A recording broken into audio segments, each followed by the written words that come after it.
না আপনারা তো আমরা ভাই যারা বলছে আমি আজকে প্রায় 4 থেকে 5টা 4 থেকে 5টাতে কোথাও নাই তেল বন্ধ 10 দিন পরে পাইছি একের পেট্রোল অকটেন। হঠাৎ করেই তীব্র আকার ধারণ করেছে ব্রাহ্মণবাড়িয়া জেলা শহরের জ্বালানি সংকট। শহর ও আশেপাশের একাধিক পেট্রোল পাম্প ঘুরেও অকটেন ও পেট্রোল না পেয়ে খালি হাতে ফিরছেন সাধারণ গ্রাহকরা। এতে চরম ভোগান্তিতে পড়ে যান মোটরসাইকেল ও ব্যক্তিগত যানবাহন চালকরা। কেউ কেউ দিনের পর দিন পাম্পে ঘুরেও কাঙ্ক্ষিত জ্বালানি সংগ্রহ করতে পারছেন না। আমি এখানে আসলাম এখানে প্রথম আসছেন না, যেন তো পেট্রোল নাই। কি করা যায়, আশা করে আসছিলাম যে এখানে পাবো। আমরা বাদুগর পাম্প থেকে ছিলাম, বাদুগর দোকানে গেছিলাম, দোকান বন্ধ, পাম্প বন্ধ, তেল নাই। স্থানীয়রা জানিয়েছেন শহরের অধিকাংশ পাম্পেই একই চিত্র দেখা যাচ্ছে। সকাল থেকে সন্ধ্যা পর্যন্ত জ্বালানি না পেয়ে এক পাম্প থেকে আরেক পাম্পে ছুটছেন গ্রাহকরা।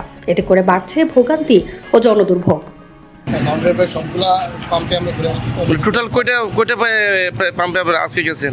আমি আজকে প্রায় 4 থেকে 5টা 4 থেকে 5টাতে কোথাও নাই তেল। কি ভাই আপনি কোথায় কোথায় গেছিলেন তেলের জন্য? আচ্ছা আচ্ছা, একটাতে গেছেন না? এখানে এসে কি পাইছেন? সূত্র জানায় এই সংকটকে কেন্দ্র করে নানান ধরনের অভিযোগ উঠতে শুরু করেছে। অনেকেই ধারণা করছেন পদ্মা, মেঘনা ও যমুনা অয়েল কোম্পানির ডিপোগুলোতে কোনো ধরনের সিন্ডিকেট তৈরি হয়ে থাকতে পারে, যার মাধ্যমে কৃত্রিম সংকট সৃষ্টি করে বেশি দামে তেল বিক্রির চেষ্টা চলছে। আচ্ছা, আপনাদের এখানে তেল না থাকার কারণটা কি? কাল পর্যন্ত ছিল 12টা পর্যন্ত ছিল, এখন কমপ্লিট শেষ। এখন আমাদের কাছে তো এরকম একটা তথ্য পাইছি যে আপনারা মজুদ রাখছেন ঠিকই, কিন্তু বলতেছেন নাই।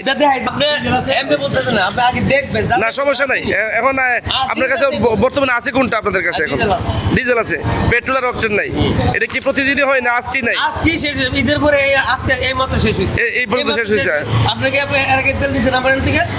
আচ্ছা আচ্ছা আচ্ছা, এই ক্রাইসিসটা হওয়ার কারণটা কি, কি মনে করেন? আমি তো বুঝাই কোম্পানি না না, কোম্পানি কি বলছে যে না আসবে? আজকে হলো ঈদের শেষ দিন, জি জি, মানে ঈদের শেষ ছুটির দিন। কালকে হলো অফিস শুনবো, টাকা ব্যাংকে ঢুকবো, আপনার অটোমেটিক কালে। নাম প্রকাশে অনিচ্ছুক কয়েকজন পাম্প কর্মী জানান, কিছু কিছু পাম্প মালিকদের নির্দেশে দিনের বেলা সরবরাহ বন্ধ রেখে সন্ধ্যার পর বেশি দামে বিক্রির পরিকল্পনা থাকতে পারে। যদিও বিষয়টি তারা নিশ্চিতভাবে বলতে পারেননি, তবে এমন আশঙ্কা উড়িয়ে দেওয়া যাচ্ছে না।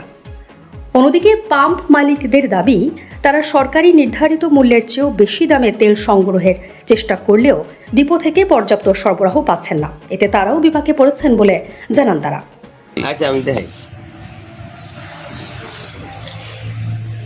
এই যে এটা নিচে দিতেছি, উপরে দিতেছি না। জি জি জি, 60 আছে মনে হয়, 82 না 82।